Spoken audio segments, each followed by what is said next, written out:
Hello everyone, welcome to Chats with the Farmer's Daughter. My name is Candace English and I am the Farmer's Daughter. I'm so excited to be here today. I'm back. Happy Valentine's Day. It feels really good to be back doing this. I am sorry for being so flaky and being gone so long. Life happens and I had just I wouldn't even say other priorities, but just things that were pulling me in that needed my attention more than our sweet little podcast. So I'm glad that you're here. I hope that you come back to watch us, even though it's been so long.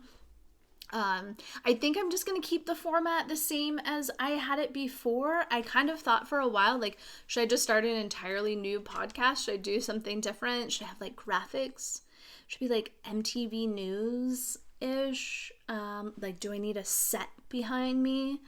But I know that you guys just like my silly, goofy format where I'm just chit-chatting and I don't have music or graphics or any of the things, and I can maybe add those. Maybe we will morph, maybe we will ebb into something more polished. I don't know. I have a new marketing gal, so I have a feeling maybe she'll want to do something. I don't know. I think that this works though, and it seems to be what you guys like. So you haven't watched us before, maybe I'll do a recap video at some point of who I am and my dye journey and all of those things. Today is not that day though. I have too much to talk about because I have missed you guys, and my life is boring, so I don't really have anything to catch up there. But as far as FDF, obviously things that we have going on, I have a lot to catch up about, but just how much I've been knitting and all of my knitting things, you guys have missed. I've missed telling you and talking to you about it. So that is why I'm excited to be back. Of just how much making I am doing right now. I have some notes here. If you have watched us before, you know that it can get a little chaotic. I tend to go off on tangents about 500 million different things. So I have notes. I have an outline to follow here. The format is usually I just chat about what I have going on in my life. I recently have just been embracing the deep winter and resting and knitting and chilling and not traveling and not doing anything that feels really, really good. So that's what I've been doing. Then I usually I talk about what I'm knitting, what I'm wearing, what I have going on in my making journey. And then I have a little QVC moment where I'm showing you and talking to you about all of the different things that I'm doing. And I'm just talking, I don't cut, I don't transition. I'm just we're raw dogging it.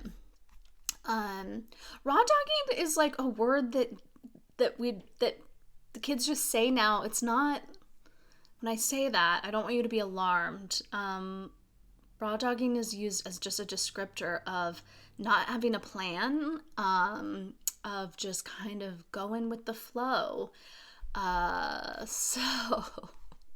I actually use it probably more than what is appropriate. So then after my QVC moment, I'll usually try to add in a little education piece. On Instagram yesterday, I put up a story poll question thing to ask what do you guys want to talk about? What do you guys want to know about? And there were so many great suggestions. So I have a lot of suggestions, I have a lot of ideas, but if you have something, just comment and let me know. Hey, I want to know more about this. I want to know more about that. You can do real specific questions, or you can do broader questions or things that you want to see. So I show a lot of samples. I show a lot of just things up close that, this is just my time to chat with you guys about it. I try to make it really positive. I try to be funny in a natural way that isn't annoying. And then I usually at the end will talk about what we have coming up at FDF, and then I talk about book recommendations, what I've been reading, what we have in the shop, all of those things. So yeah. And if you guys want to be the first to know about anything at all, You might even know before my employees know if you sign up for the newsletter. Sometimes my employees are like, what is this? I'm like, oh yeah, I forgot. I just added that in. Like, that's what's happening. So newsletter is like the first way to know about anything. So sign up for our newsletter. I'll link that below. And then the other thing I want to say quickly, I'm going to talk about it again, but I'm going to put most of the show notes in our Discord group because that is where FDF community lives now. And I know you guys don't want another platform, you don't want another thing. I'm sorry, it works so well for us. The community that we're growing on there is really special and really lovely, and I'm really proud of how much work that we've put into creating that community, and I really hope that you join us. It's weird because it's for gamers, and there's like, when you first start, there's like these little like emojis popping out at you, and this like all this shit that you're just like, I don't know what this is. I don't know how to do these things. You're going to figure it out so quick. It really is a very intuitive platform. And if you don't know, you just ask and your girls got you. Somebody's going to answer you and tell you all of the things. So join us on Discord. That's where a lot of these show notes are going to be. I'll add some of them on here, but like an extensive show notes on Discord. So again, I hope that you guys meet us there. It is a really lovely place.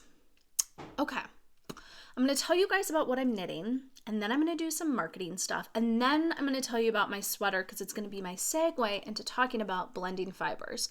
We just did a blog on that, but you guys wanted to see more and talk about it more, so I'll do that. I haven't talked this much in a very long time. I've been sitting at home. I've been going to work. I'm not a big chit chatter. My throat is hurting. I'm like out of breath. I got some coffee in me though, so that's probably a part of it. Okay, what I'm knitting. I'm very excited to show you. First sneak peek, and I don't know how much more I'll be able to show you this until it's released, but I'm doing a test knit. I texted Caitlin and was like, can I please do your salmon sweater? I'm so excited about it. I have this whole fish girl thing planned. I'm not gonna spoil any of the surprises. It's coming. It's gonna be so fun. I'm really into doing these collections. You know, before we've been doing things of like, oh gosh, I'm trying to think of an example. We would choose, like, I would be inspired by like a knitting tin, and it would have, you know, a rainbow on it. So then I would be like, rainbow inspired candy, rainbow inspired this, rainbow, and then the yarn, and and setting up as like a little package. And while we still will have some of that, I'm a little bit more into making like these larger collections where you can get all of those things individually, which is seemingly like what people want these days too. They might not want the whole kit and caboodle. So I'm really excited about the collections. Fish Girl Spring is coming. So this is just the baby part of the sweater. Caitlin used Brooklyn Tweed.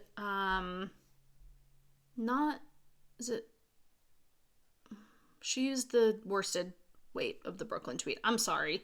I love that yarn so much, and I love them so much, and I don't want to disrespect by not knowing names, but it's just not in my... I could look at it, and I could feel it, and I could smell it, and I could know what it is, but names are not it. So she's using Brooklyn Tweed, and I'm using Pishkin. I got gauge on kind of this half-ass swatch, which... I am my own worst nightmare, and I'm allowed to be that. So it's going to be perfect, though. And the color we had made, if you guys signed up for our Celestial Countdown, there was this really beautiful pale pink that was in it. And I took that and Bitterroot, and we mixed them together and made this beautiful lavender baby. And I'm very excited. It needs to be named. So if you guys have any ideas on what to name this little... lavender, sweet, pink, delicious lavender color. I just could like eat it. And then the contrasting is Paul Newman, which Paul Newman, if you guys know Paul Newman, he is not a consistent little fella. Every base, a little bit different. it can just vary so much. But when you put Paul Newman next to a purple, it really picks up the purple tones in Paul Newman. Is it a gray? Is it a black? Is it a brown? Is it a purple? Yes, it is all of those things. We love Paul Newman. And what a hunk too, right? And then that's it. That's it for this. I'm not gonna go into very much more. I'm not sure if I'll show you guys this until it's released again. My hope is to finish my Thru Line shawl, which I'm gonna show you guys in the next day, and then get through the yoke before I go to knit ski in 10 days. I think we leave about 2 weeks. Yeah, so 13 days. So my plan is to get through the yoke of the salmon sweater, and then when I'm at knit ski, I'll just be able to knit on the sleeves and then the body. I will tell you guys that with this, I've never knit the halibut. I knit the halibut cowl, and I have colors for the halibut sweater, but I wanted to do this salmon sweater first, and I wanted to do it really girly, I guess. I don't know if that's the right word. I wanted to do it very feminine. I wanted to do it very soft and spring. I'm practicing this transitioning from winter to spring, and I'm doing that through browns and lavenders mostly. So that seems to me like a really fun, creative way to do that.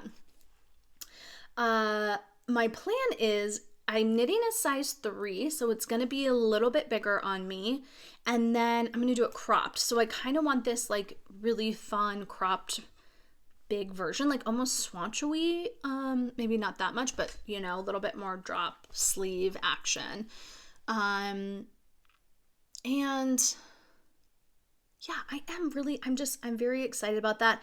I think that my strategy though is going to be, because I want it like that, I'm going to knit the yoke maybe an inch, and then I'm going to knit my sleeves, because I feel like that is going to determine the length of my body, if I have a better feel for how my sleeves are going to fit. So that's my plan of action for that. And then my Thru Line shawl, which I am obsessed with.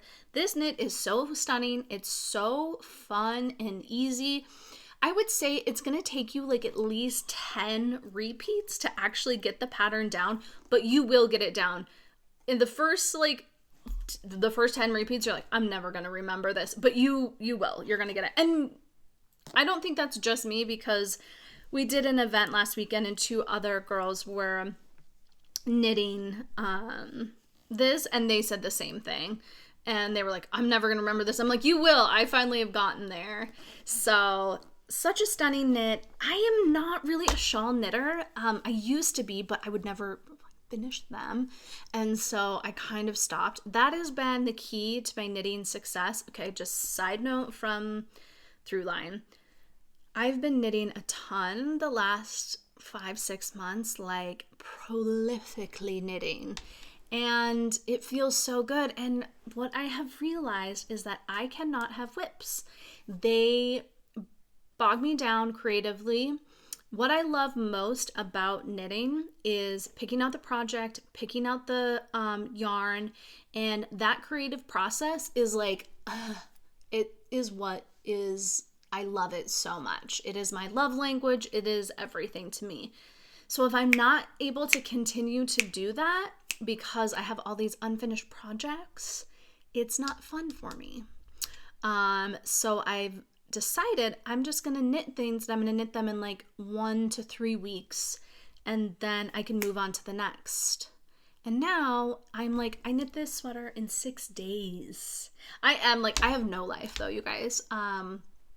My writer graduated, so I don't have any sports. That was my entire life outside of work for a very long time, was sports. Addie doesn't play sports. She's a little independent thing, and she does her own thing, and she's amazing. And and Xander and I are old, and it's so fun. So I just knit. I really don't do anything else. I don't have my social life. I've decided to have a social life because I feel like community is the key to changing, to maintaining a tribal sense of community life, in a spiritual sense of like, I need to be social, I need to get outside of work, but that is through knitting. So that's how Craft Collective was born. We'll talk about Craft Collective. Okay, sorry, that was like a real long side tangent.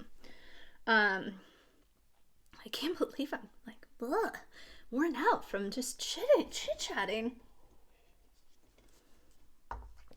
Okay, so the Thru Shawl, and this hasn't happened for a while, I didn't have a project. I was waiting for my lavender to get dyed. I was thinking about knitting this brown sweater. I don't know if you guys have been following my stories at all. I was going to knit this brown sweater. It didn't work out. I really, really want a brown sweater, but I'm realizing that knitting it with a fuzzy yarn makes me feel like, I don't think this is true, but to me reminds me of my carpet in the 80s. And I've tried a lot of times and I can never get in with it. We make a brown called Short and Bread on Confluence Cotton that is the perfect, most amazing, delicious brown. I wish I had it to show you guys. But I did it on Odane DK and I did it on Pishkin, which are really, really lovely. And together, that's what we have here. I really love it.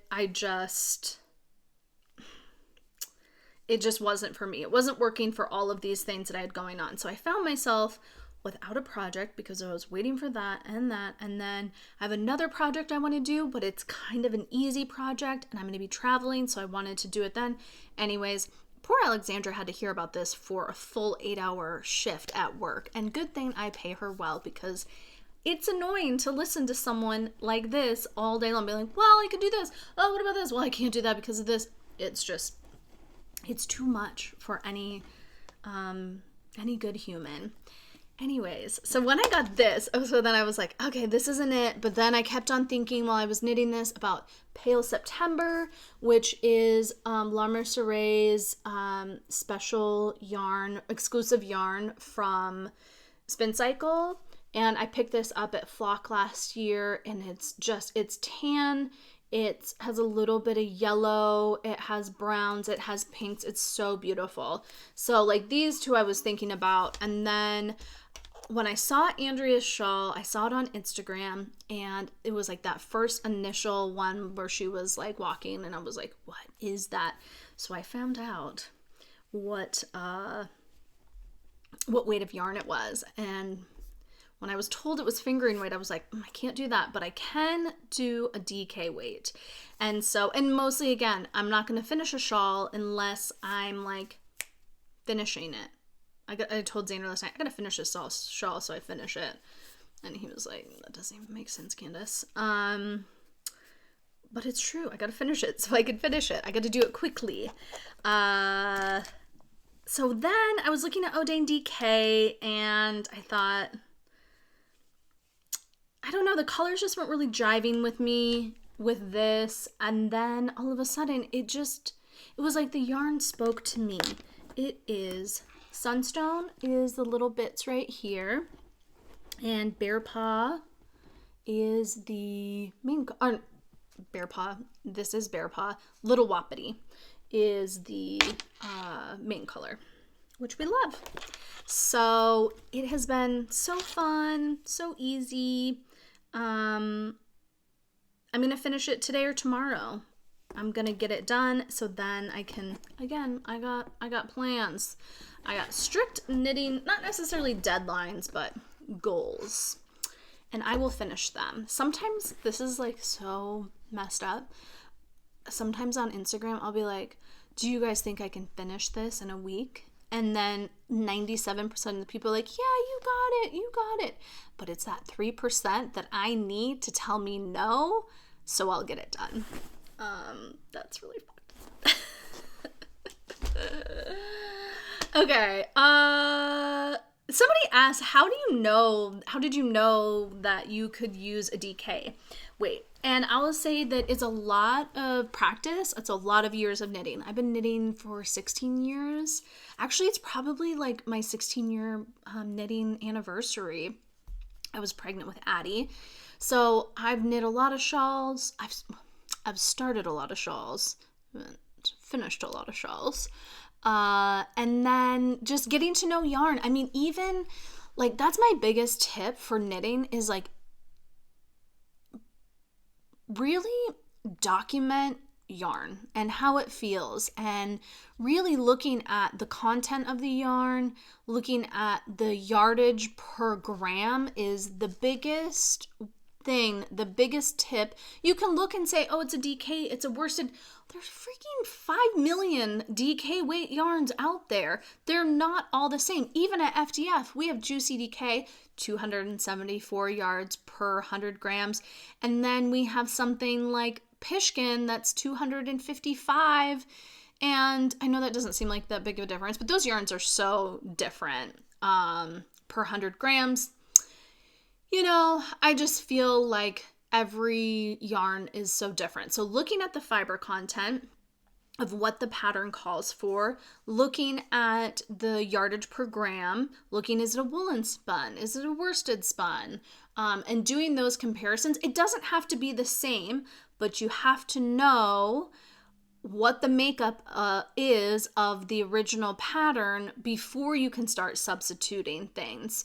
And knowing your yarn, and also like listening to the experts. That's what we're here for too, is to tell you these things. We know yarn.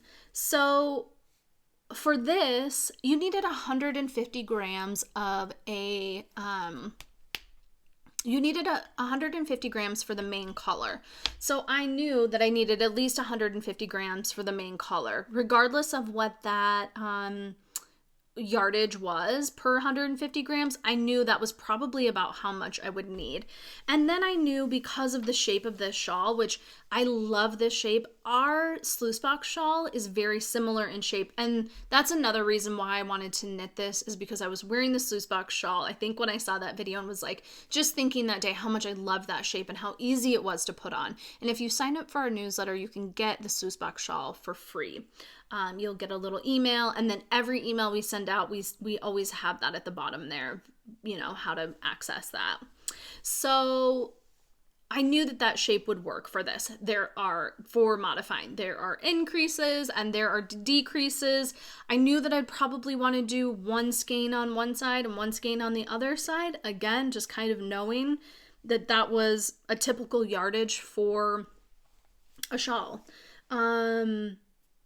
So I did about 20 increases on this, and then not 20 increases, like 20 repeats, which was less than what it called for with the fingering weight yarn.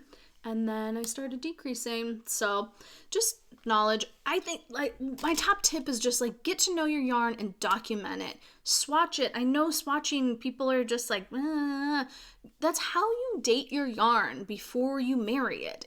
And it doesn't mean, okay, I did a swatch in this, it's not going to work for this project. Like, oh, that's such a bummer. You're a collector, you're an artisan. Not every single piece of wood is going to work for a woodworker for every project. So it's okay.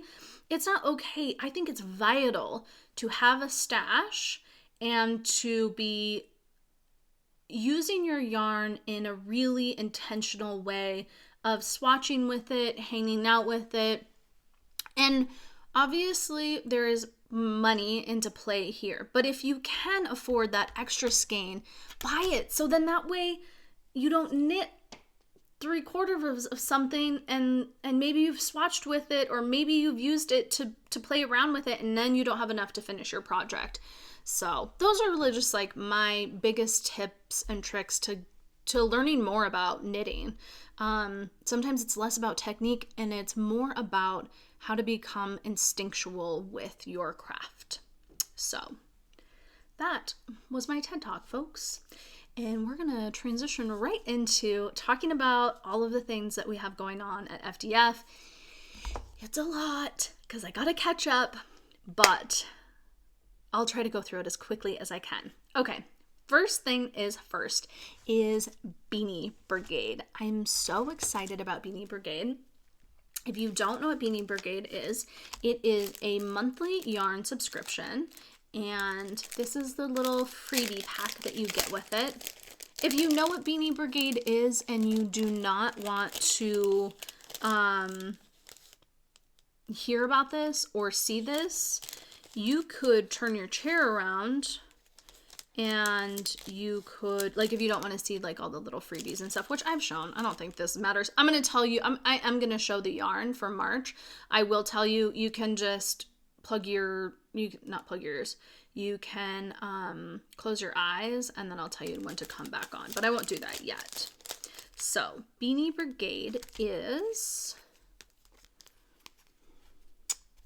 a monthly, come on, little influencer.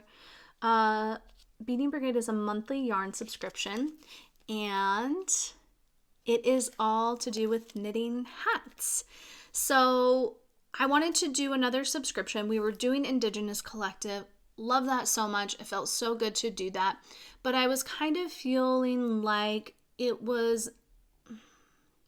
were outgrowing it and not growing with it enough in a way that made sense and felt good, and just the way that it was set up, I felt like we were stalling out a little bit, and I want to make some changes around it. Indigenous Collective will come back more as like a quarterly celebration of Indigenous artists with yarn, but we will not be making this subscription again, but our team is ready and our dye studio is ready and we're set up for another subscription. So I know that our sock squad and our squatties and our sock knitters, they are an entire subculture of knitting. They are amazing and fantastic, and I'm going to talk about them here in a minute. But I also know that there's a lot of people who knit hats, love to knit hats. Really interesting. I've been hearing a lot of people say, I used to knit hats all the time. I haven't really knit hats for years, and I'm getting back into it. So that was kind of my cue of being like, all right, let's do this together. I love knitting hats. There's so many reasons why knitting hats are amazing. But I want to talk about a little bit of how Beanie Brigade, how like the graphics came into play, and what I was really thinking about when I was like creating this entire subscription.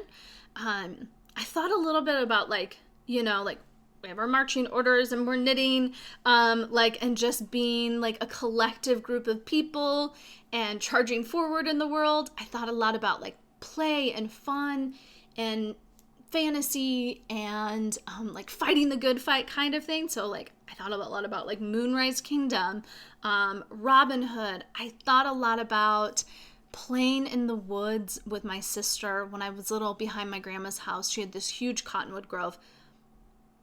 Was it huge? I don't know. To me, when I was little, it felt very huge. There were always great horned owls living there. There were a lot of spiders. It was just like this magical fantasy land that me and my sister lived in. And it was on the ranch, and we lived like across the road from, so it was like one place. It's actually probably pretty small. But when you're little, it always feels much bigger. So I gave Jessalyn, who does all of our graphics, I gave her a mood board. And actually none of those things are really on there, but the mood board was full of kind of this like a vintage, I don't even say military, but kind of like that, like a brigade with a lot of peaceful symbolism. So daisies were one of them. So you'll see a lot of that like within the merch for Beanie Brigade. And then she came up with this, and actually I don't have the kind of main graphic. I just have this little guy because he's so cute, but they're all kind of marching. If you guys go to the website, I'll link it, you'll see it. So that's kind of what Beanie Brigade is, the story behind it. And then it was really thinking about, okay, like how are we going to set this up? How are we going to do this? So what we came up with is it's a monthly subscription. It's going to be at least 100 grams of yarn every month. Sometimes you might get a little bit more. No, give me 30. Xander's texting me asking me if he can come home yet. No, you can't. I'm still chit-chatting it up. I'm not even halfway done. Well, I gotta keep talking, okay? 100 grams of yarn. We're gonna rotate between superwash and non-superwash. And really, like, I'm thinking when I was coming up all these things of like making as many people as I could happy. That doesn't mean you are going to love it every single month, but the thing is that's great about Beanie Brigade, it's a quick project and you can give it away to somebody. Everybody loves a hand knitted hat. It's a lot of people's, like, that's what an amazing way to express your love, and as a gift to feel loved is a knitted hat. It's a big deal. Even though for us it's like, oh yeah, I can whip out a hat, it is a big deal. So those are really fun, sweet gifts to give people. So if you don't love it every month, that's okay. The superwash and non-superwash felt good to be able to rotate between two of those. And we're going to try our hardest to rotate between warm and cool colors. That way we kind of get a little bit of everything. But some months you might see both because some months you're going to get 2 half skeins. You might get 2 half skeins and a mini skein, those type of things. New colorways. So that is another really like perk of being in Beanie Brigade is you're going to get colors that are not available anywhere else. And we are taking a lot of time and energy into curating the right colors with the right yarn. So much is going on behind the scenes with this, which makes it exciting for us and hopefully exciting for you guys. There is a minimum of 3 months that you have to sign up for. And that kind of just helps us be able to offer the free gifts and to be able to put so much work behind it. So minimum 3 months, it's pretty normal for a subscription. There is going to be a featured designer every month. And so with that featured designer, they're going to have a hat pattern that will not be included, but we will be offering a discount code for that pattern. So that keeps it more affordable for everyone, that you don't have to pay for a pattern. And what if you don't like that pattern? What if you already have that pattern? This is just a really great way to be able to highlight designers. Originally, I was gonna ask designers to design new patterns for Beanie Brigade. When I got on Ravelry, there is 100,000 hats. There's so many hats, there's so many designers, so we're excited about working with designers that you probably know, Thea Coleman, Max the Knitter, but then we're gonna also have some designers that you might not know. There is this amazing influx of European designers, designers here in the US and Canada that, maybe they have a dozen patterns, but you haven't heard from them. That database is so vast that it's been really fun for us to kind of go through it and try to fit in what it is. And every month the hat's going to be different. Texture is going to be really big. Color work is going to be really big, but not every month because maybe you hate color work. So you're going to get it maybe once a quarter. And the other thing is too, the option to not buy that pattern. You don't have to knit that. You can do whatever you want. This is your yarn. You'll have an opportunity to buy more skeins of that color. So then you could also, maybe you love it and you want to buy a sweater quantity of it. Maybe you want to do a shawl. Maybe you want to do whatever it is.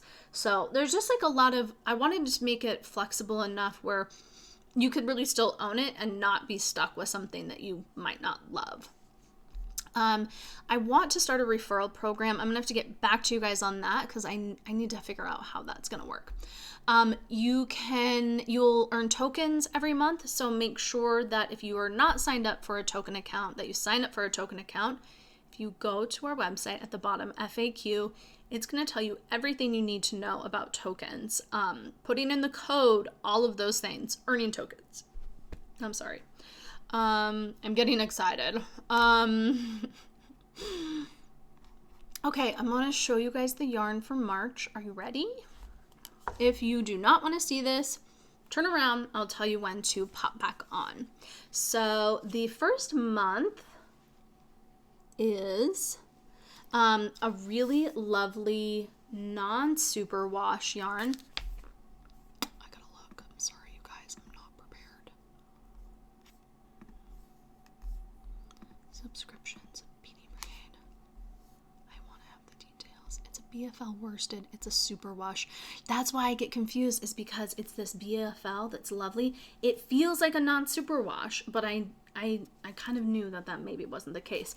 It is a superwash BFL worsted weight in this really beautiful blue speckly yarn, very FDF yarn. I wanted to kind of capture Beanie Brigade as a whole in this first skein of yarn and get inspiration from that.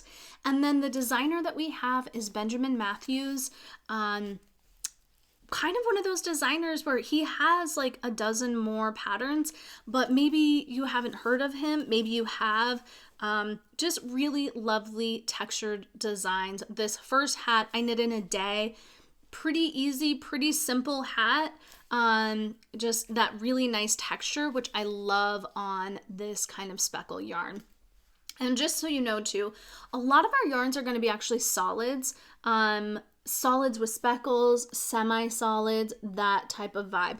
The non-superwash yarns will probably almost all be solids. It's hard to speckle. It's hard to get they have a natural variation to them anyways. So if you have turned around, you can pop back in. I don't have the yarn in front of me anymore. So I hope you guys join Beanie Brigade. It's going to be really fun. I'm excited about it.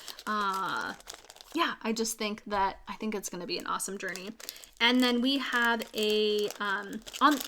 also that designer, we're going to put up a blog with an interview with them. So you're going to be able to really get to know these designers, which will be really fun. And then all of the community, again, is living on Discord. So hope you join Beanie Brigade and join us there.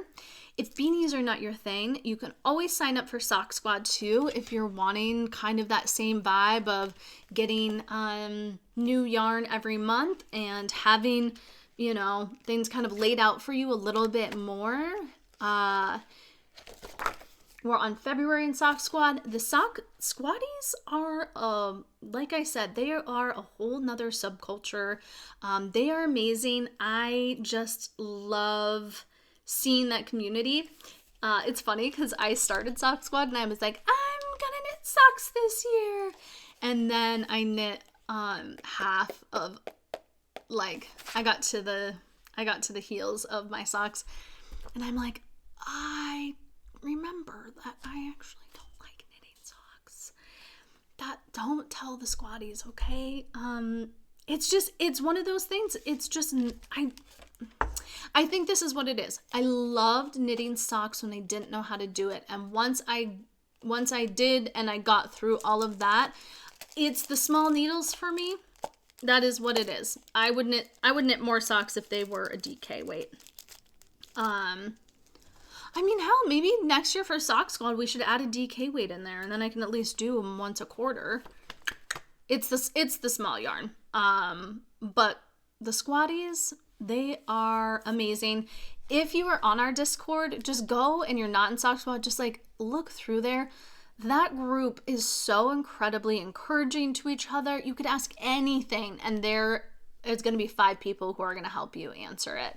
And then just the projects that people are doing are really incredible. I'm very proud of that group. They're just a really lovely group of people. So this year for Sock Squad, it is inspired by artwork from Landon She. So you can kind of get some of that there. And this was February's yarn is here. And we do our best to pull from the actual image. Sometimes that changes a little bit, and that could be because in 3 months the same color is going to be there. It could be because it's a hard color to get, whatever it is. But our interpretation is always thought out with a lot of intention. So I think everyone is loving it so far. With Sock Squad, you get to, if you finish your socks, you get to enter to win a monthly prize, $75, and then a $75 gift card. And then at the end, if you do all 12 socks, you can enter to win a $1,000 gift card at FDF. And you can also use that for retreats that we are hosting. If we're co-hosting a retreat, no, but if we are hosting the retreat, then yes. So that's kind of a fun way to do that. Okay, let's keep moving. We got this. It says plug Discord. I did that. Okay, this is the other thing I'm really excited about. Again, not a subscription, but something that we're going to be offering maybe quarterly, maybe a little bit more than quarterly, maybe a little less than quarterly. It's going to ebb and flow, and it's going to depend on the book. Last year, we started a book club, and the book club lived on Discord, but it was very laissez-faire. I also was not reading the books beforehand, and we were reading them together, and we had some interesting choices. So this year, we're just doing it with like a lot more intention. I'm reading the books beforehand so I can really vet if it's like a right fit for our book club. I want books that are a range of things, serious topics, fun topics. So it's going to be kind of going along what like maybe I'm into a little bit too, just like everything else that we do here. So our first book club is Goodnight Irene. It is not too late to join. This is Goodnight Irene. It was one of my favorite books that I read last year. It was a recommendation from a friend, Christine Chitness, and that's how you pronounce her last name. But Christine, she did Patterns of India. She did Patterns of Portugal. She is an amazing author, travel writer, blogger. Follow her on Instagram. And she reads a lot too. So this was a recommendation from her. And this goes into I'm just like trying to summarize here instead of just reading this all off. So it's about two women who come together working for the Clubmobiles, the donut dollies during World War II, which were these amazing, it was a part of Red Cross. It was this amazing program where they had these trucks that they would go along with the men in the front lines, and it was to boost morale. So they had donuts, they had coffee, sometimes they had cigarettes. It was just to like, the women were there to be like, hey, what's up? How are you doing? And I think for those men, in this book, like it was a big deal to them and how much they helped them.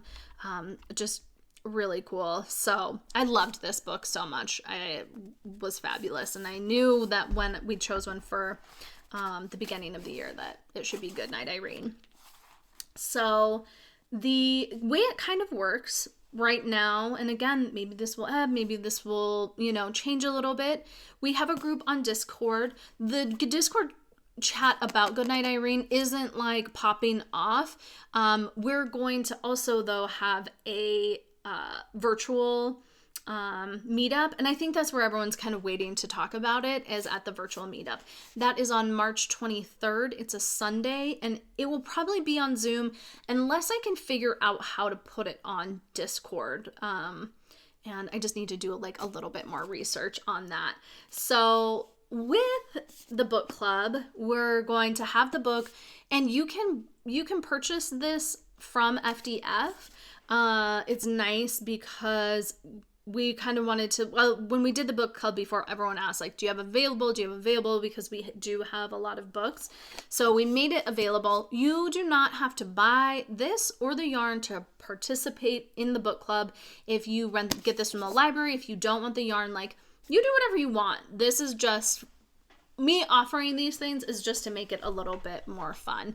Also, I think us like book nerds and yarn nerds, like it's so fun to kind of have the two of them together. My colorways probably aren't going to be necessarily inspired by the front cover, which I don't know if I think that bums some people out, but for me, it's really more about the story and being inspired by that. for the color of the yarn. So this is the colorway Goodnight Irene, and it's a little washed out right here because I have a lot of lighting going on from all directions. This is it knit up. This is the True Story cowl by Casey Hurley. I'll link it. And yeah, it's just a super cute little cowl. She did the original cowl was, it was like marled gradient, I think is what was happening. But I just used the solid color. I'm really not that into variegated yarns, to be honest. So when I do a variegated yarn, I love to do like a garter stitch usually because it breaks it up more. And so, yeah, this is out of Craigie Tweed. We do still have some of this Goodnight Irene colorway, and we still have some books. After those are gone, they're going to be gone. But you have plenty of time to read the book. I mean, what is it? It's like February 13th or something like that. You have over a month. It's a quick read, quick listen. So I read it last January. I'm going to listen to it again, like maybe a week or two before the meetup, so it's all fresh. So with the books, we are like totally book nerd out, and we have a whole book collection of different things. This was just one of the bookmarks that I grabbed. We have several. We also got a bunch of really fun book stickers. Reading is my jam. This is what started this whole sticker thing, is this says, my job is just books. It's Ken saying that, and I read from a Kindle, and often at night I'm like, where's my Kindle? Where's my Kindle? And then Xander's like, this is named it Ken Doll, my Ken Doll. So that's why I got that. It was from my Kindle. Anyways, Slow Burn Book Club. I love that one. And then Cowboy Romance. These are just a couple. We have a ton. So check out the book collection because we have a lot of different things on there. We have some book club, like this is a book club reading log. We have two other reading logs. One is just a piece of paper. One is like a hardback journal that would last a little bit longer. And I like this one, handmade in Austin, Texas. I really like the format of this one, summary. So I know a lot of you out there are reading right now and just trying to do whatever you kind of can to stay sane. So I think those things are really important. I think now more than ever, reading art literature is like vital to our society. So I'm just going to keep empowering that. Okay, the next thing I want to show you guys is the redesign bags, and this is more just to show you the difference of all of them. Okay. Let me see here. I'm going to start with the ones that we have in stock. I'm sorry, I didn't open these. Redesign is, let's see if I could find out their like info story. Just look it up really quick. This is when I need my personal microphone to be like, redesign is a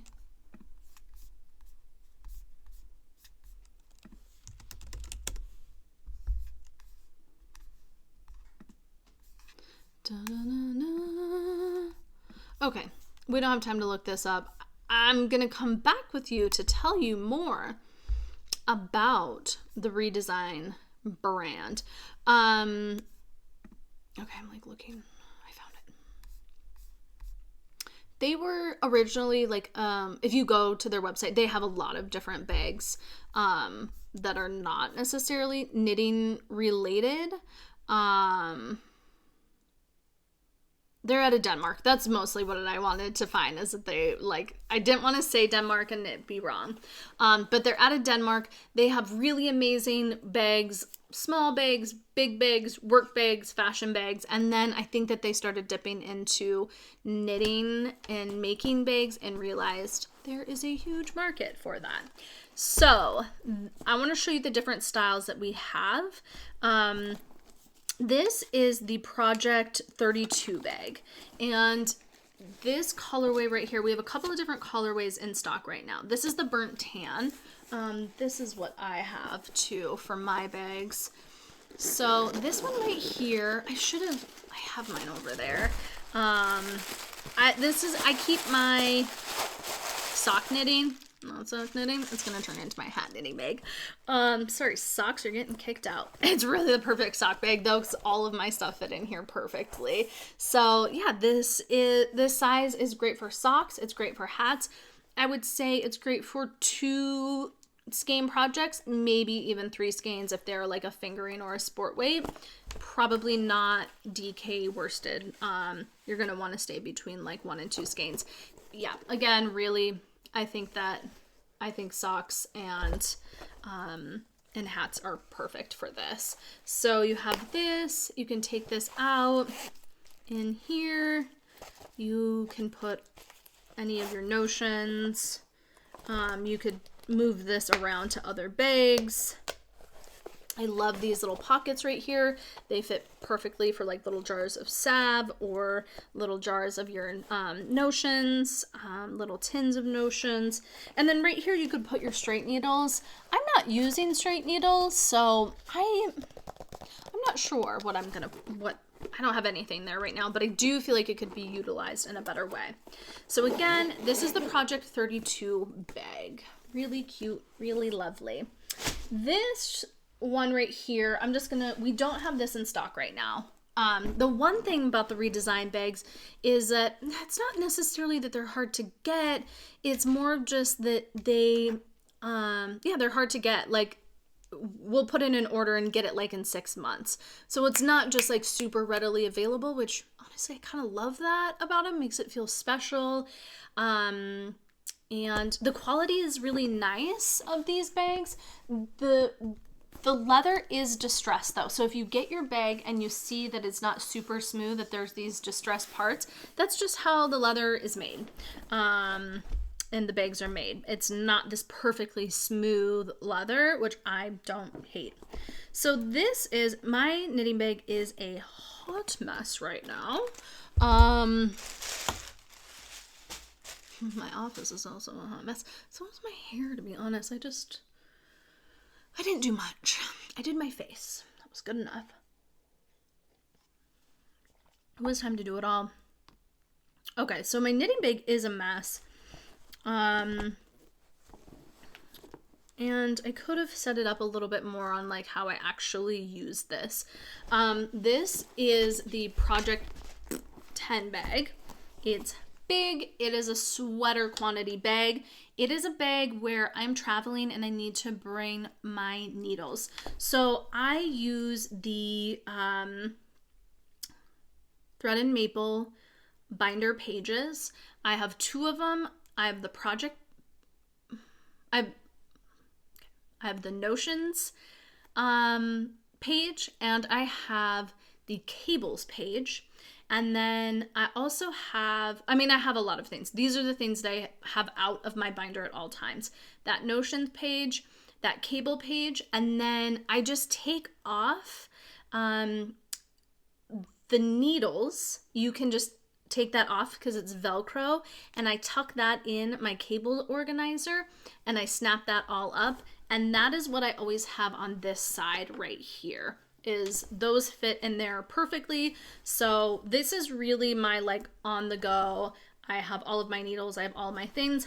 I have a sweater quantity typically over here. Project 10, bigger. Now right now, like knitting this shawl, this to me is too big. I don't need my cables. I don't need my notion pages. I'm just knitting this right here. So, to bring this bag, it does feel a little big and I don't necessarily need that. Now for sweaters, different story, especially when you're working on a sweater and you need to keep changing your needle size or your cable length. That's when I usually like to use this, but I was just kind of lazy, and also I haven't bit the bullet on this next one, which is the Project 9 bag. Let me just text Xander really quick. Still going. I will text you ASAP. I'm like, he's at PT right now. I'm like, don't come home because you're going to mess me up. And then the dogs are going to bark and it's going to be a whole thing. I can't do my QVC chats with people in the room, okay? Maybe I really wasn't made for the QVC life. I mean, are those gals on some type of drugs too? I feel like that's maybe what... Oh, and the bigger bags, you get this little tote bag too. This redesigned tote bag, which is nice. Okay, the Project 9 bag is the same thing. It's this super cute little bag, but it's smaller. So this is what I would be putting my shawl knitting in. I would be putting hat knitting in here. I would be putting knitting that is more...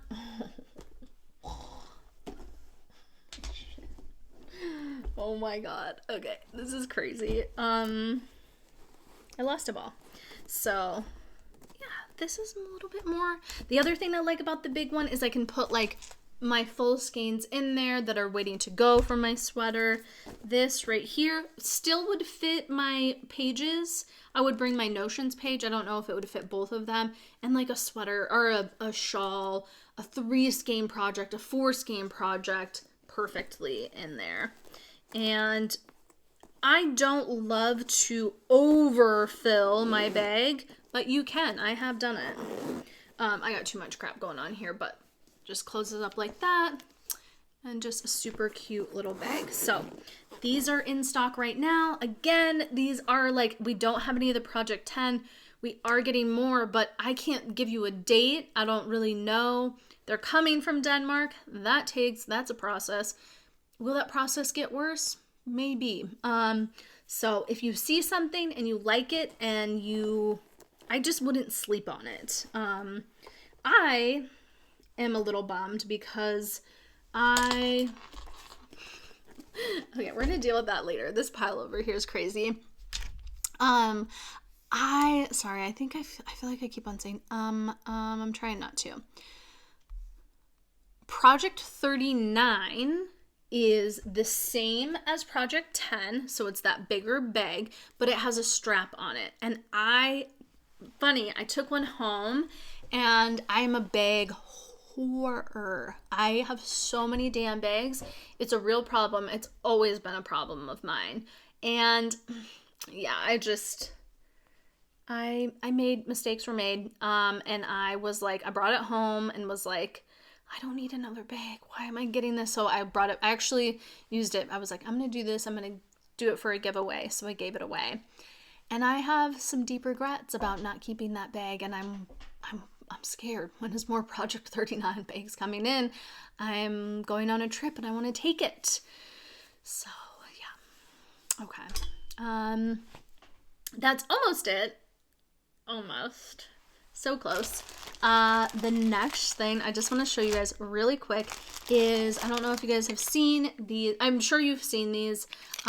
We bought these yarn minders. Is that what they're calling them? Let's see here.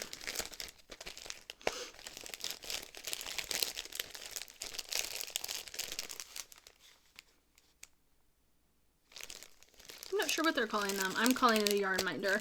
From this brand called Lemonwood. If you guys haven't heard of them, check these out on our website. They're really, really beautiful. I've seen a lot of different versions of this. Actually, I bought one of these from Spin Cycle this fall. They have a branded one that I bought. And then when I was buying things from the shop, saw this brand came up again and was like, okay, I need it. I love the beautiful, I'm like, can we see it spin? No, not really.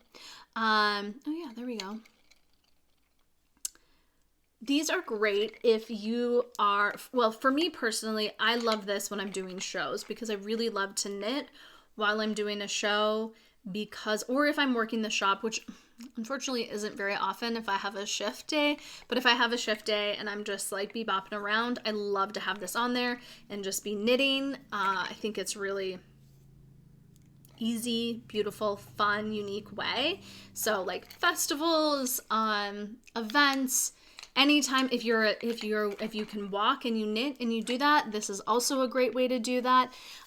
But the other really cool thing is using these in the car, and you can just like loop this through your like oh shit handle and then have this on here, and then when you're driving, you just have your yarn up here and it's not getting tangled everywhere and falling on the dirty, muddy floor. So I think this is such a really cool, unique thing. But the Lemonwood, I just feel like their product is really beautiful. You can tell that a lot of artistry goes into it.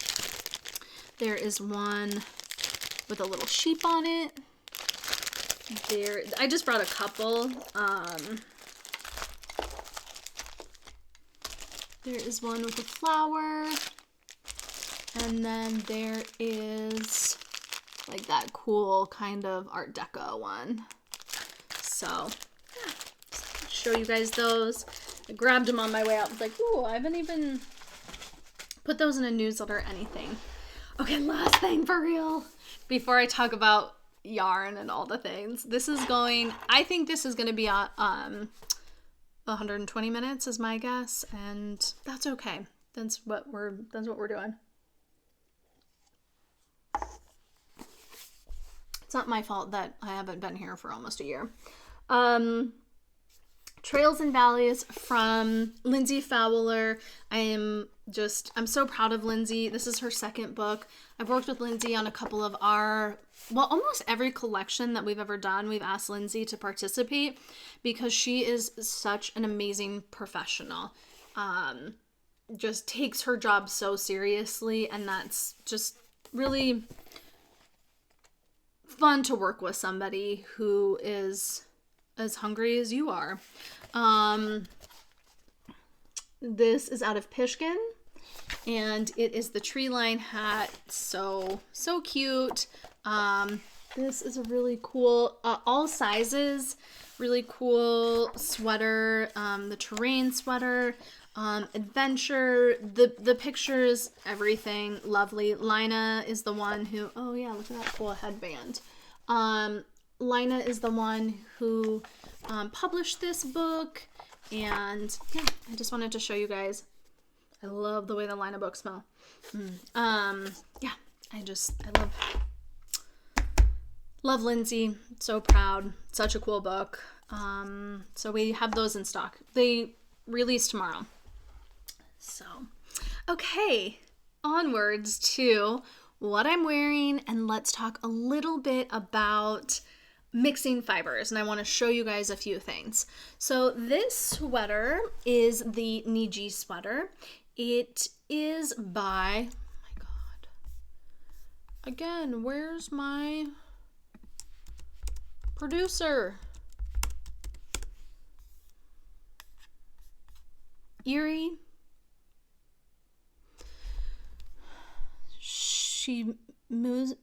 Mizu. ERI, I'll link it. Eri is a Japanese designer. I love her stuff. I started out by, and if you guys follow us on Instagram, you saw, I started out by knitting a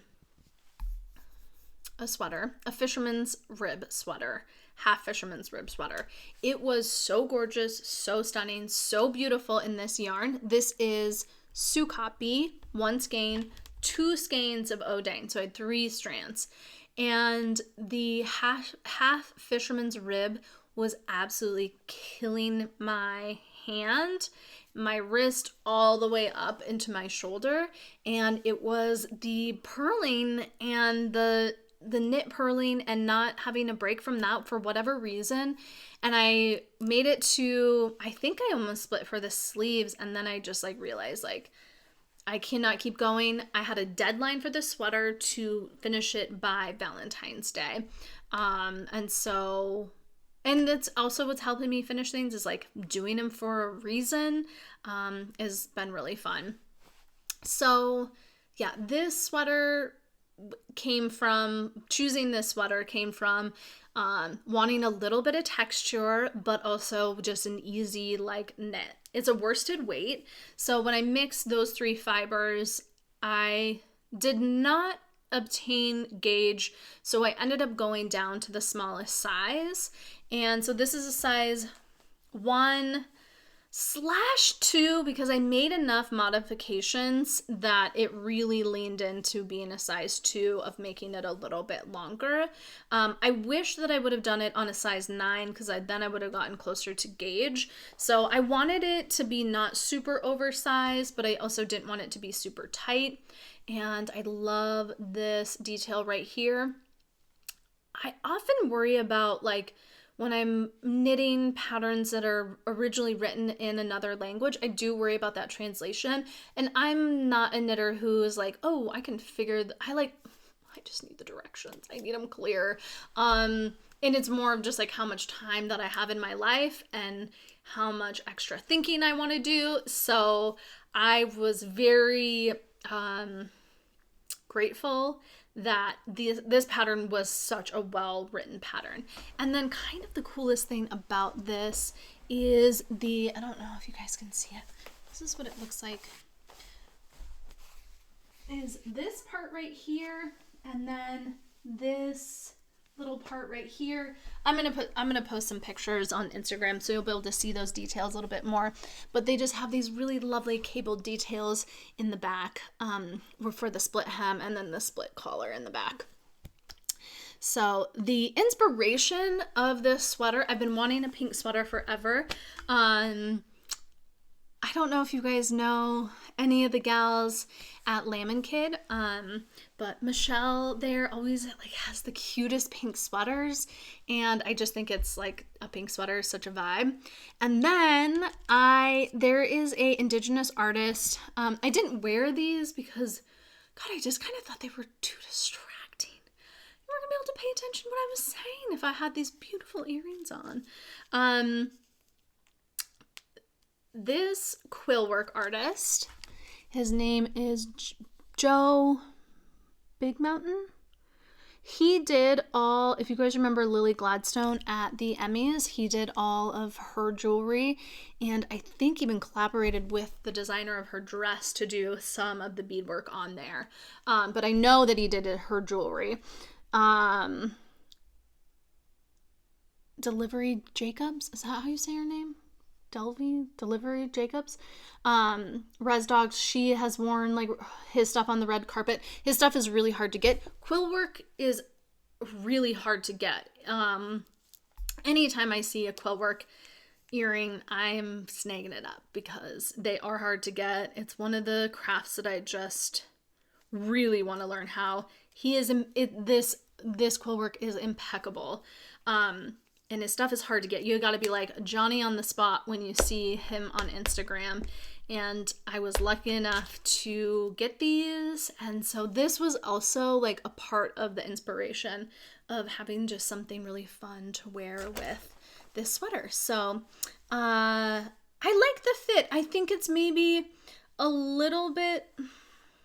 This is what I would do differently. I would go up a needle size, up a pattern size, make it a little bit more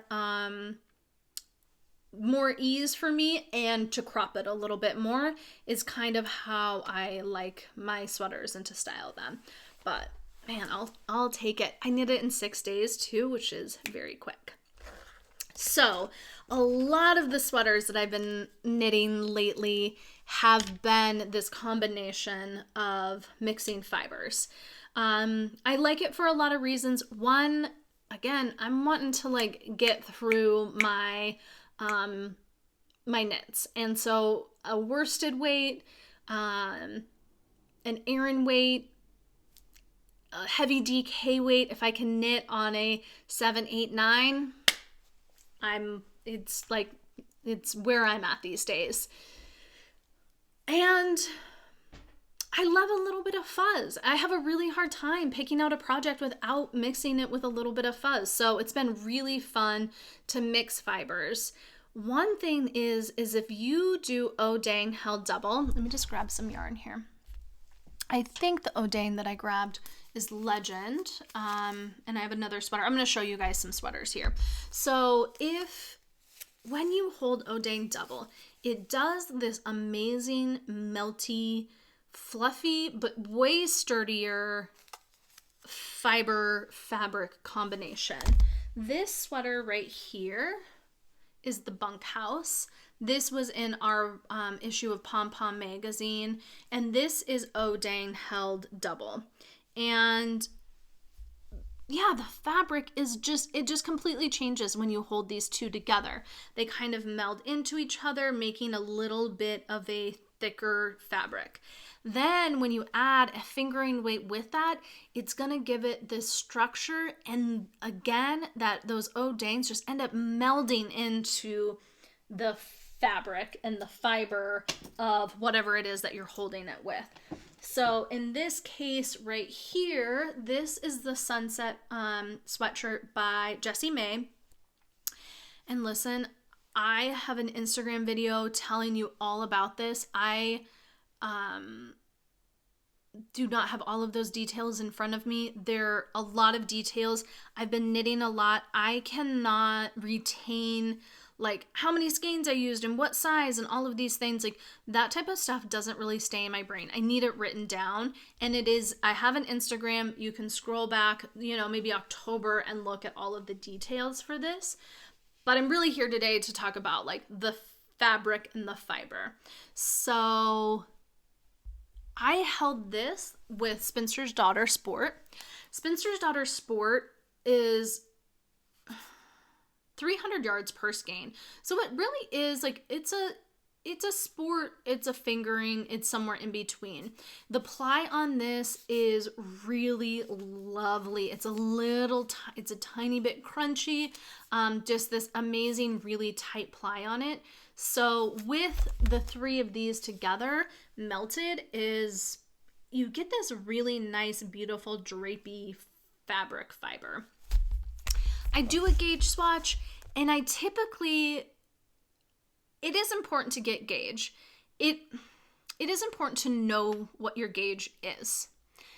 I don't think it's as important to get gauge. It's important to know what your gauge is, and it is important to like the fabric that gauge is at. So if you need to, sometimes people are like, I didn't get gauge, I had to go down 3 needle sizes. I'm like, what the hell did that fabric feel like? Like, what's going on here? You can adjust what size you're knitting. There's a lot of math. It messes up my brain every single time I have to do it. I can't do it here on camera, but I will tell you that if you do just a little bit of math, call us. We can help you with that. But you need your gauge, and you need to know the details of the pattern. And then we can kind of go through and help you, okay, go down a size, go up a size, whatever it is. But it's more important to me to have a really lovely fabric that I like versus trying to fit into this box of doing the gauge. You can mess around a little bit with it. And you might not get like the exact perfect fit, but if you have a sweater that the components are going to be flattering on you, regardless of if it is a little bit less ease or a little bit more ease, you're fine. So the difference between like this, I use Sue Copy and 2 skeins of Odang, obviously not these colors. This color is Hey Good Lookin', and the difference was really interesting. One, I thought I would get the same gauge. I did not. And that is why I wish I would have went up to a 9. But this was the 3rd time I had started this sweater. I was like down to here. I was like, I'm not starting over again. If I have to do one more damn short row, I can't do it. So I just went with it. And that again is less about the gauge, more about just the fabric and the fiber and the feel of it. So I do wish I would have went up a needle size because Sue Copy is a little bit plumper. It's gonna plump up more than the Spinster's Daughter, which actually I feel like kind of will shrink down a little bit. I don't even know if that makes sense or if that's like the right word for it, but it does feel like it kind of springs back where this is gonna bloom more. So these 3 right here, you know, if I could tell you, if you looked at this, these are both on an 8, you're not going to probably be able to tell a difference if you're just looking at it. But if you tried it on, you might, because I feel like the Sue copy is a little bit more structured, probably because it just blooming up a little bit more and is a little bit thicker, where it has a little bit more structure than the Spinster's Daughter. That surprised me. It wasn't something that I was expecting.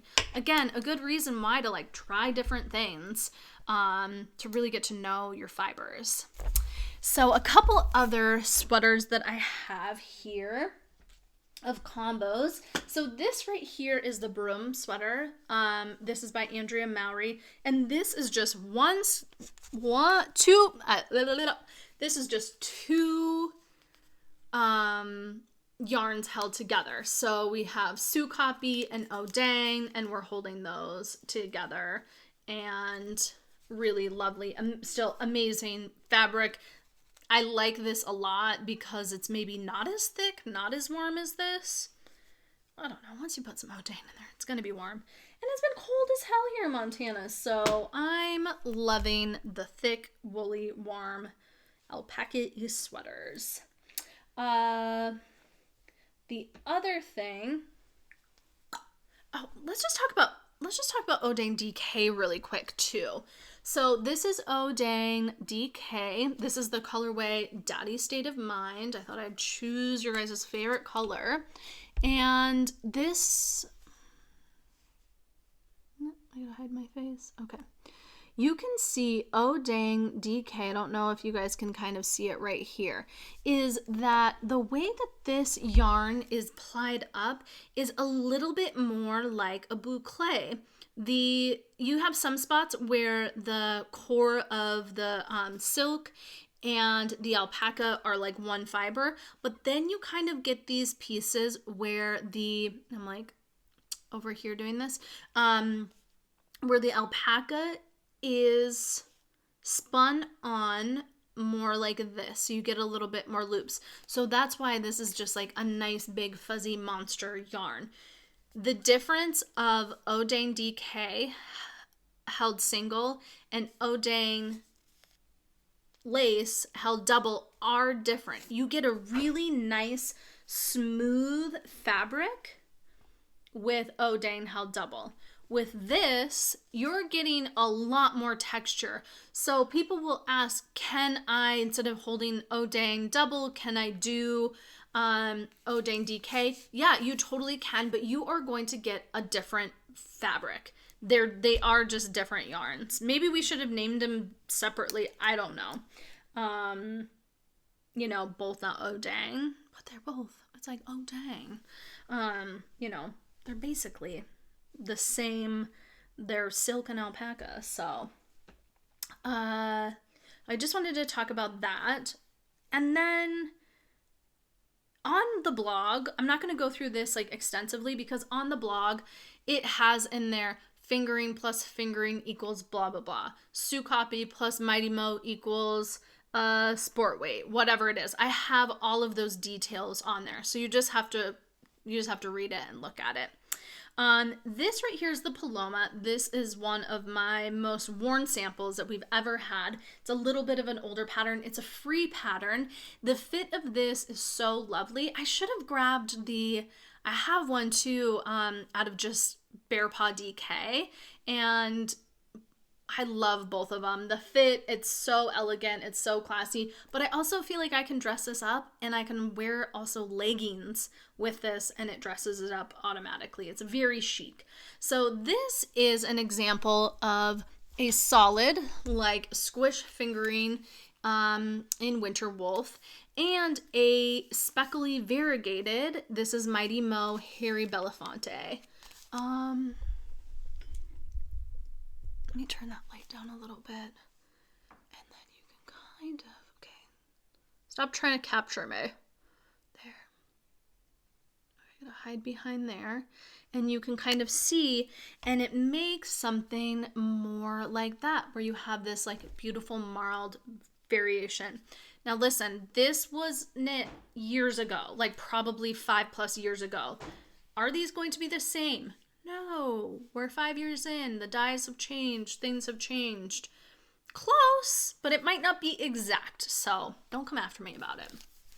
Yeah, just really like, I love a almost perfect match with a little bit of variation. I just grabbed some things yesterday because I was inspired. This is Dumpling here in Squish Fingering, and this is Rising Sun. How beautiful is that?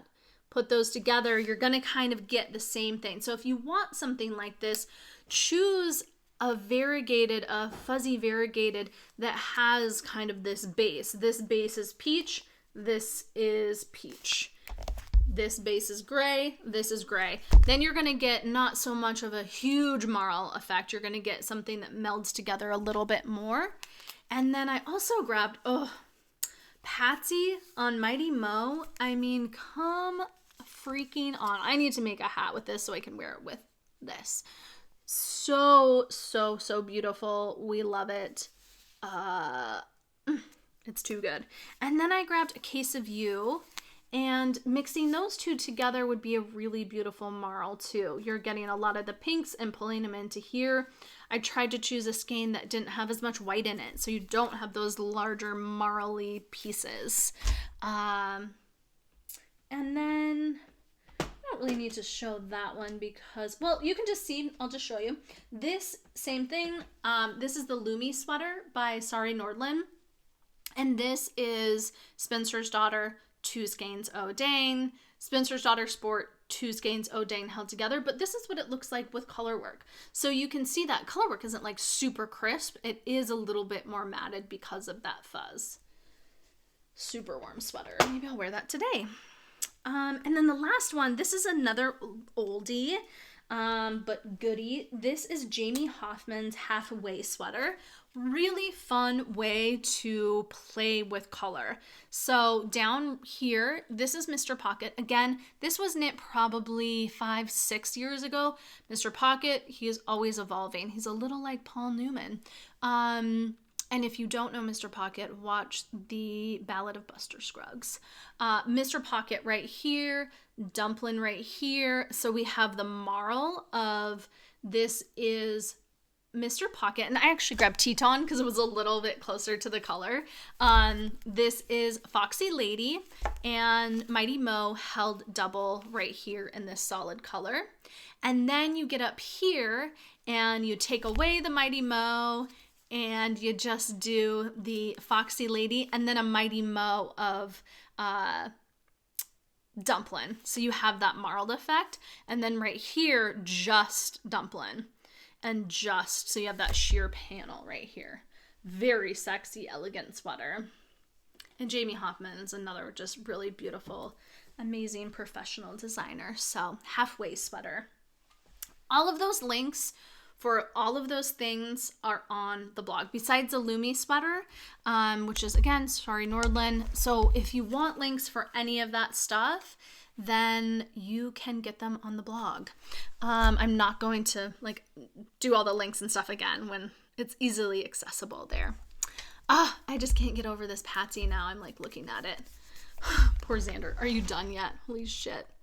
I'm trying, pal. I'm really freaking trying. Almost. LOL. I'll buy you lunch.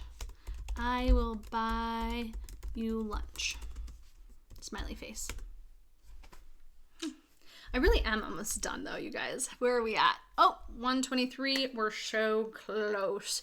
Okay, I already showed you this too, so we don't need to go into if you want an Aran weight, this Bear Paw DK and the Aran weight, bulky weight, Bear Paw DK and Pishkin together. Highly, highly recommend. Okay, I feel like I've been here like for 1,000 years. Are you guys still here? We did that. Okay, really quickly. I want to talk about what I'm reading. I'm listening right now, and I have been trying to I logged off of my personal Instagram account.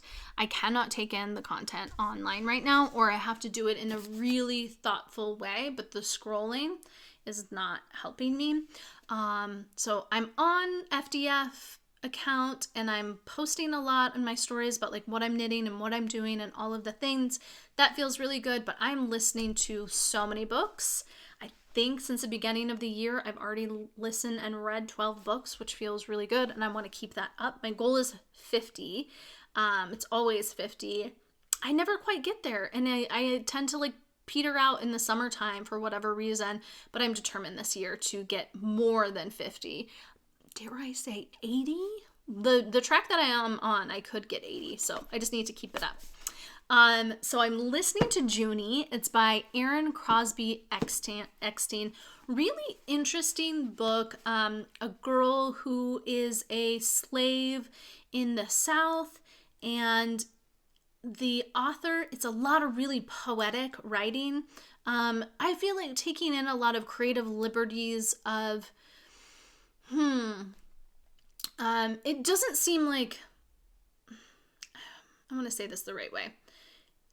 It seems like this girl who is a slave has more freedom than what was maybe actually given, but you know what? It was so different to every household back then too. So I don't want to I want to take that into account. It is really interesting. If you guys have read it or read it and want to talk about it, we could talk about it in the Discord, because I am interested to see what other people's opinions are. But it also is like kind of a ghost story, and it's very, very good. Also interesting enough that I went to a reenactment of York, who was one of the men. He was the only black man who was on the Lewis and Clark expedition. Lewis and Clark is like huge in Montana. Obviously, they came through here. The falls was like one of the hardest parts of their journey. So I grew up really learning about that, and York has always been incredibly inspiring to me. And last night we went to this live reenactment performance by this actor. The next podcast, I'm going to talk all about York. Obviously we have a colorway named after him, which after last night, I feel so proud to like continue to carry on his name like that. I want to go into it. But he talked about how him and Lewis were childhood friends. You know, even though York was his slave, they were friends. They grew up together. They were like brothers. And then when he came back from the journey, I'll go into all of it. I want to be very thoughtful on my accuracy of the retelling and give dates and all of those things.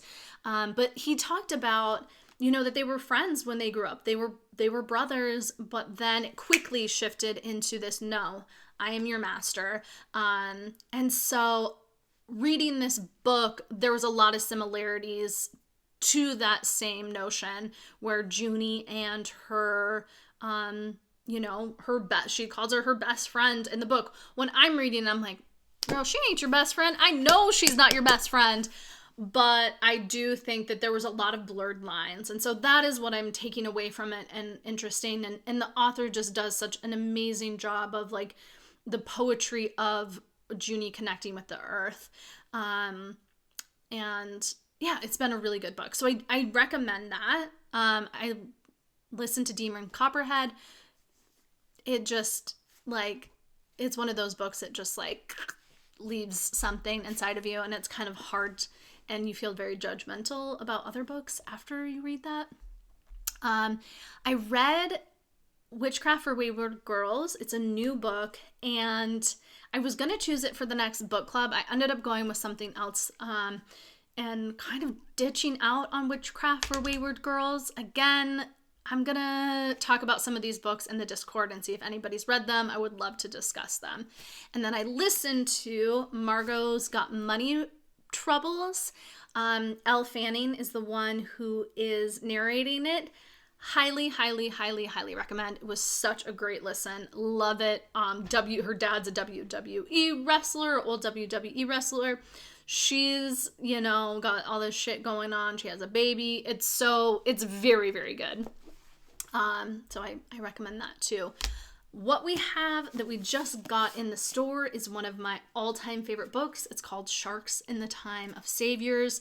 Why I didn't ever have this in the book, I'm not really sure. This is a native author, and he was born and raised in the Big Island, and it is just a very touching, amazing book. If you've ever visited Hawaii, if you've ever been touched by, being in Hawaii and how spiritual and amazing that land is, highly recommend this. So this is in the shop now too. Okay, I am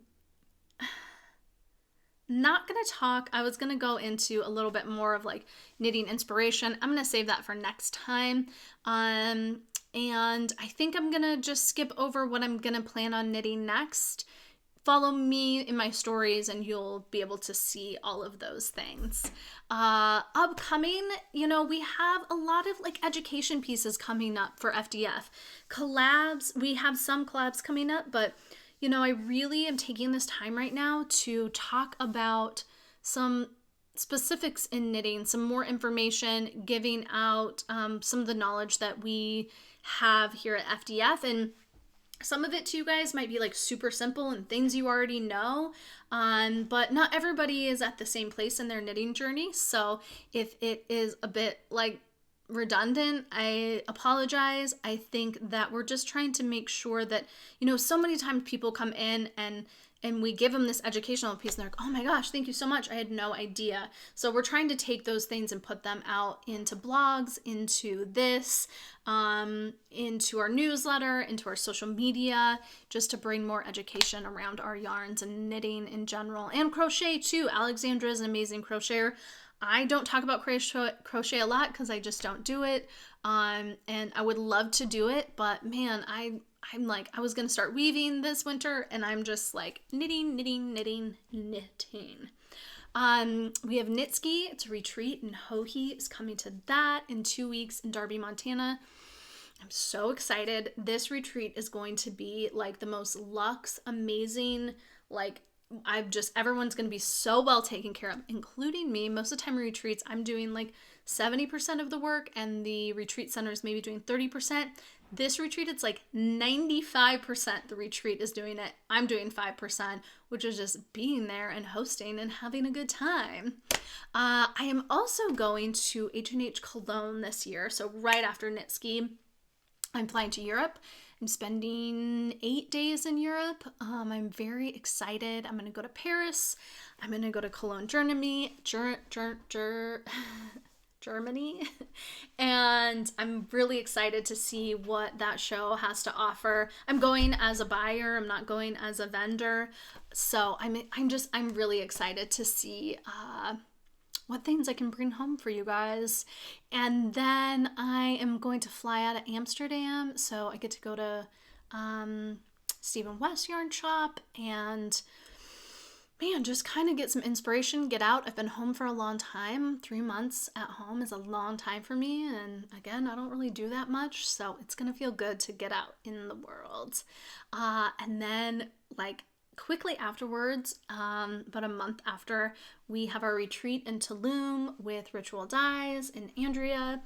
And I'm so excited about that. We've done that before. It's me and Rachel's 3rd time being in Tulum. And yeah, just very much looking forward to that. And then I'm going to go to Knit City, Montreal.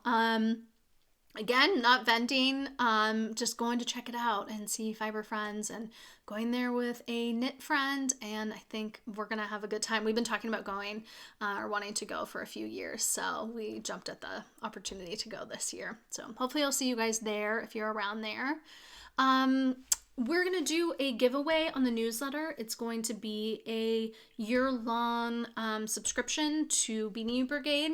So stay tuned for that. And then I'm going to give out a $75 gift card for this podcast. So if you've made it this far, just comment below. Should I do a form for the giveaway? This is what happens when I do giveaways sometimes on YouTube, is that people don't respond to it. They don't ever see that they win. We'll just comment, come back, I'll at you. So just look for those notifications if you do. And I wait usually about a week, and then I'll draw a name. So thank you guys so much for being here. I'm sorry that this was so long. It's just the way that it is. We have so much to talk about. I'm going to be back after my trip to Europe to talk about that, to talk about Knitski. I'm going to be showing you all the projects that I've gotten done since then and kind of what we have coming up. So stay tuned.